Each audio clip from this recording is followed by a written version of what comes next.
The Israeli regime committed another massacre in the north of the Gaza Strip, killing more than 30 Palestinians in the city of Jabalia.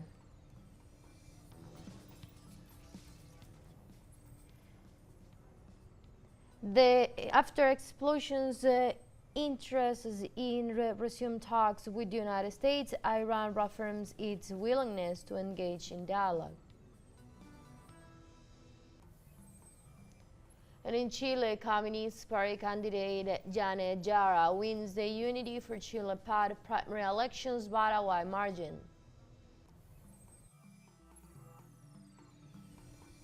Hello and welcome to From the South. I'm Ana Marrero from the teleSUR headquarters in Caracas, Venezuela. Will we begin with the news? Stay with us.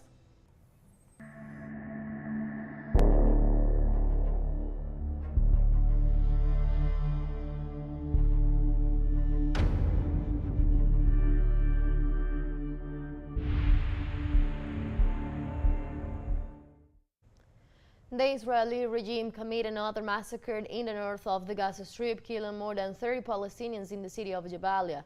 Precisely, health authorities in Gaza report that at least 18 Gazans were hit by Israeli bombing in al-Nasal, with another 11 civilians being killed in the Al-Bala neighborhood and 4 more near school. The Israeli army threatens to intensify attacks in other areas and order resistance to evacuate the south of the city. In this context, the Gaza Ministry of Health reported around 14,000 Palestinians are trapped in hospitals without any signs of medical treatment due to Israeli blockade of supplies or transferred out of Gaza.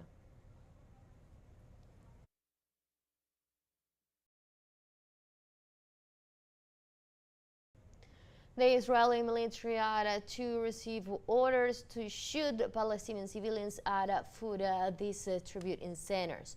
An Israeli soldier revealed that senior army command constantly ordered them to attack crowds in Gaza, where life has supposedly lost all value. The soldiers point out that they were supposedly using weapons for the peaceful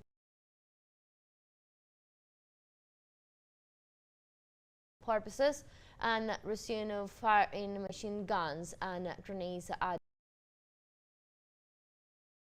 the crowd after noticing that the Palestinian population was approaching the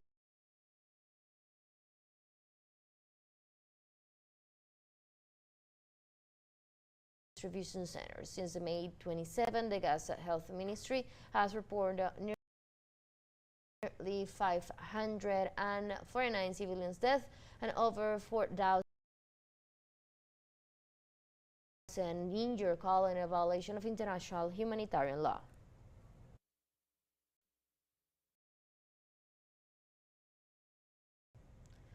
As news of a possible ceasefire in Palestine spread, Gazans agreed to a possibility with deep skepticism due to months of sufferings and unfulfilled promises. Citizens explain that since the beginning of aggressions, they have been promised a ceasefire in exchange for Israeli hostages. However, the Israeli regime has increased attacks against the Palestinian population, despite the fact that many of those held have been released.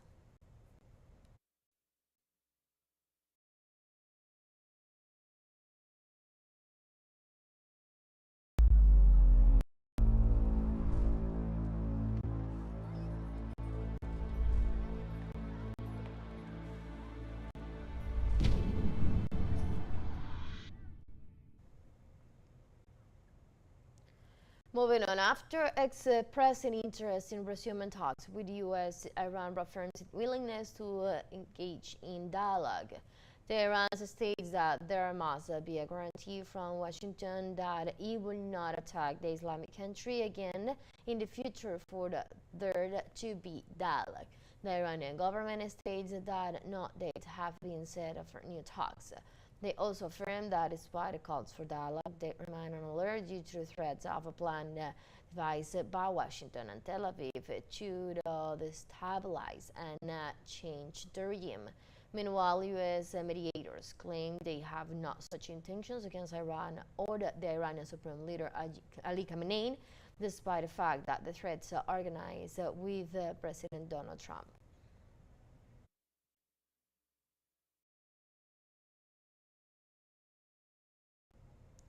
Iranian authorities unveiled that the attack repeated by Israel against Iran's Evan prison on June 23rd killed 71 people.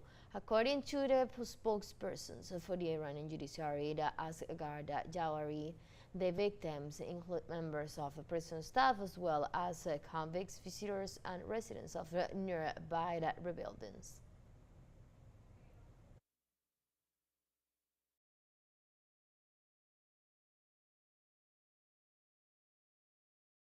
In Israel, the magnitude of distribution caused by the recent missile attack from Iran in response to the Zionist attacks is not only significant but far exceeded scenes in previous wars.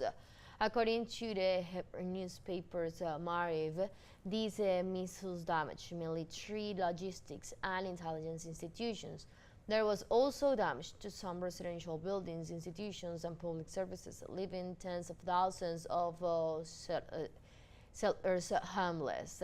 The Hebrew channel emphasized that the reconstruction of what was destroyed in this war, even under the ideal conditions, could take between 4 and 8 years and will not be an easy process.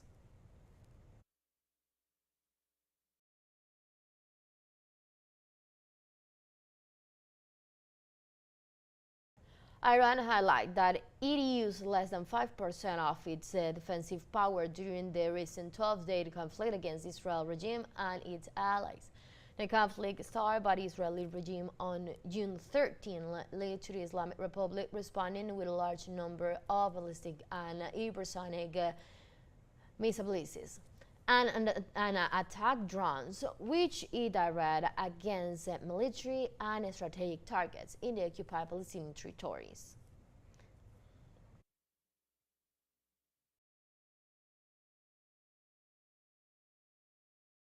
In other topics, Russia warns the West against prompting a cold revolution after taking advantage of the protests carried out by the opposition in Serbia. Russian Foreign Minister Sergei Lavrov denounced that Western nations often take advantage of certain internal events to promote their interests of the determining of the country.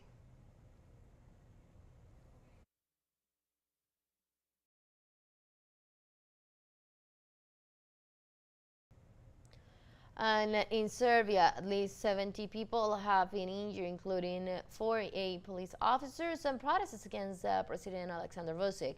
During Sunday's protests, which took place in the capital, Belgrade, a crowd of students and opposition supporters began throwing firecrackers and various objects at police barricades set up in front of the executive headquarters, demanding early parliamentary elections.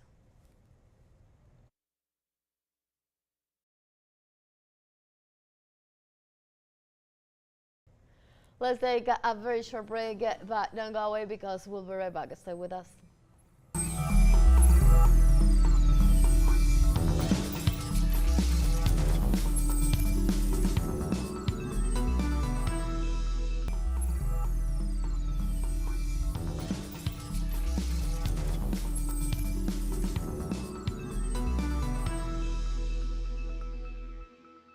Welcome back to From the South. In Spain, the 4th UN International Conference on Financing for the Development kicked off in Sevilla with about 200 national and international political figures in attendance. The opening ceremony of the event was chaired by Secretary General Antonio Guterres, Spanish Prime Minister Pedro Sánchez, and King Felipe VI of Spain. During 4 days of the work that will last until Thursday, July the 3rd, roundtables will be held to address issues such as taxation, private financing, development cooperation, trade science, technology, and innovation.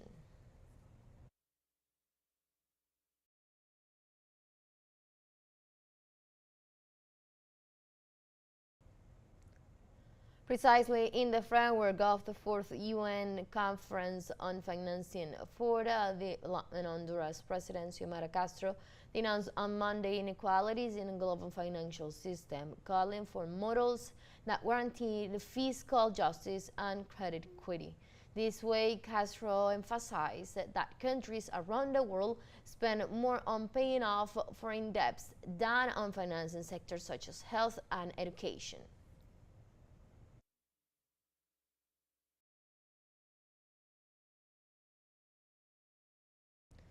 Canada resumes trade negotiations with the United States after reversing its intentions to impose new taxes on U.S. technology companies.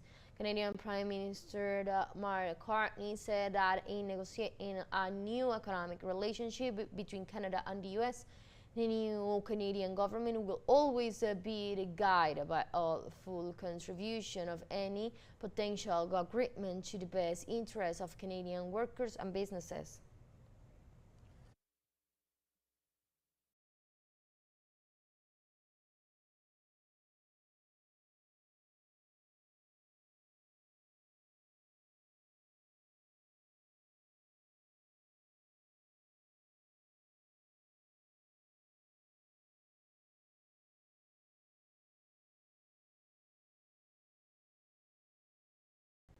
And in the United States, at least 2 firefighters were killed on Sunday in a shooting during a forest fires in Idaho, prompting the Federal Bureau of Investigations to deploy to investigate a report of a possible ambush on the fire.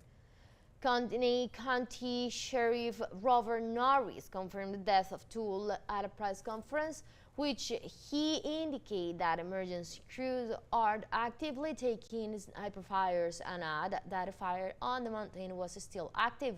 So far, the motive of the attacks is unknown, but the local press report an alleged ambush.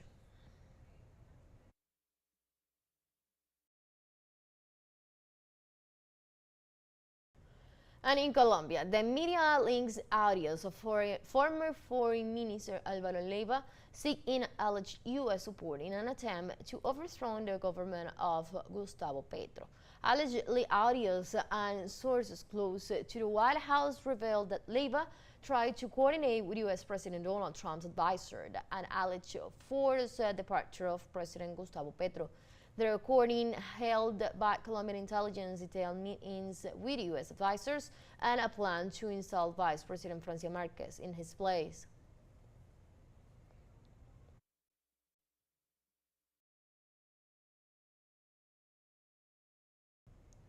And in Mexico, the government dismantled one of the most criminal organizations dedicated to the theft and illegal commercialization of hydrocarbons in the center of the country through a simultaneous operation in Mexico City, Mexico State, and Querétaro. According to the Secretary of Security and Citizens Protection, Omar Garcia Harfuch, 32 people were arrested. The Attorney General of the Republic, Alejandro Gretz Manero, highlight that this was possible thanks to coordination of the institution of the Security Cabinet, which were investigating the case for over 6 months. Garcia Harfuch revealed that the modus operandi of this network consists in drilling ventilators ducts of Pemex to extract liquefied petroleum gas and gasoline.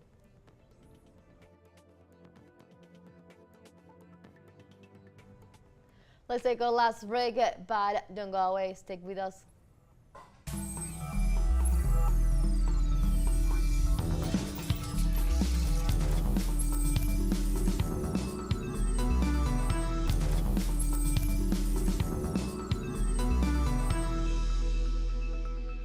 Welcome back.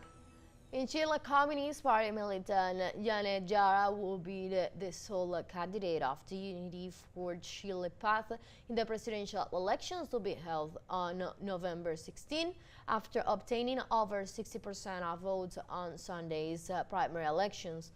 Eighth political formations of the coalition Unity for Chile, alliance of current President Gabriel Boric, participate in the electoral race, where with more than 99% of votes condemned Communist Party candidate Jeannette Jara come out as winner over Party of Democracy candidate Carolina Toa, who obtained more than 28.7% of votes.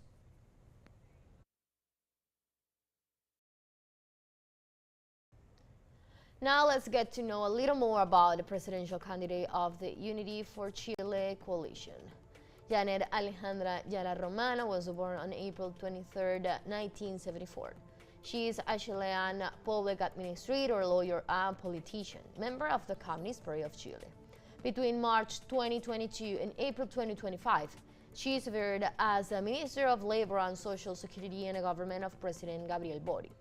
On April 7, 2025, she resigned to stand as presidential candidate for the Communist Party, winning the support of the Humanist Action Party. In her campaign, Jara called for bank secrecy to be lifted to combat drug trafficking and persecute others.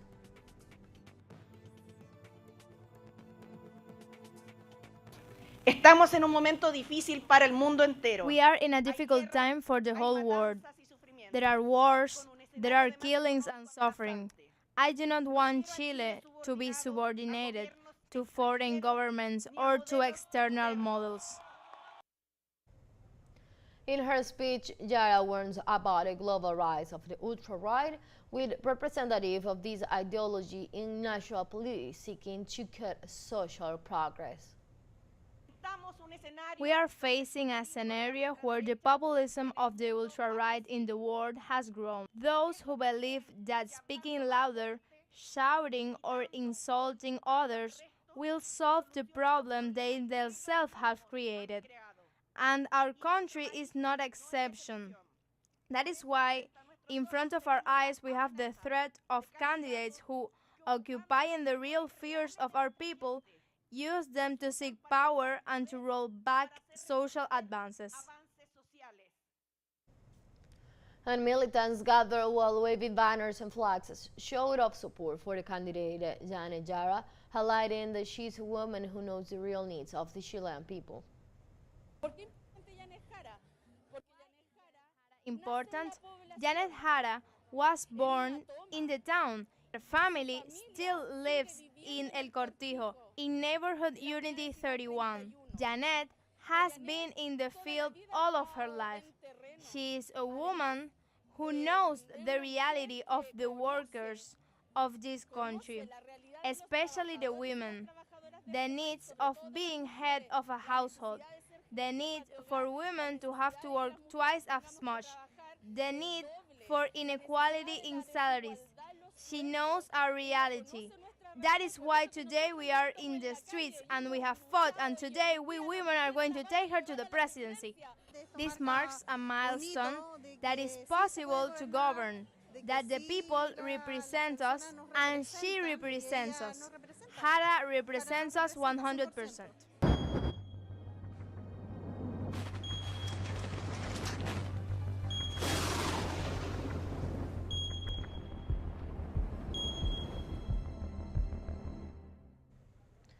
In Venezuela, government authorities remain deployed throughout the affected western states to assess the impact of heavy rains associated with several tropical waves. The state of Barinas preventive and citizen security agencies supervise areas at risk, monitoring water levels in rivers and water treatment plants, while in Trujillo, national authorities ensure social assistance for the population in the affected municipalities, as well as the execution of road clearance works, river draining, and the opening of alternative roads. In this context, in the state of Mérida, as an effective response by volunteers and the national government, more than 2 tons of supplies are being transported by air to guarantee support for and communities impacted by the torrential rainfall.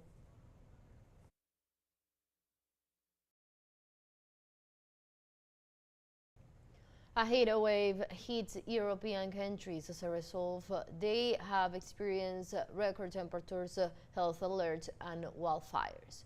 In this context, all European governments warned that wildfires and health issues triggered by the heat wave were likely to happen this week, so they urged the population to take precautionary measures.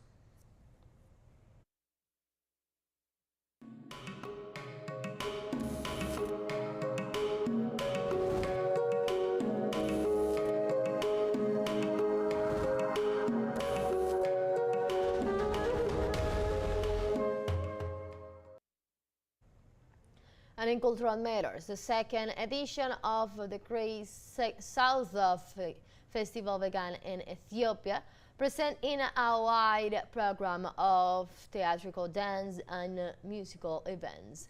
Under the slogan, People in Move, Living Cultures, the events under the guise of the Southern Cooperation Organization began with dance performances at the National Theater. The festival featured musical performances by Cuban singers, songwriters Raul Paz, Ethiopian singer Yema, and the Rwandans duo Nai. This annual event seeks to promote artistic exchange and democratize culture, affirming the rich heritage of the peoples of the Great South.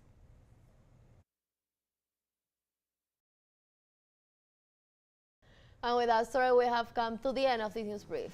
For teleSUR English and from the South, I'm Ana Marrero. Thank you for watching.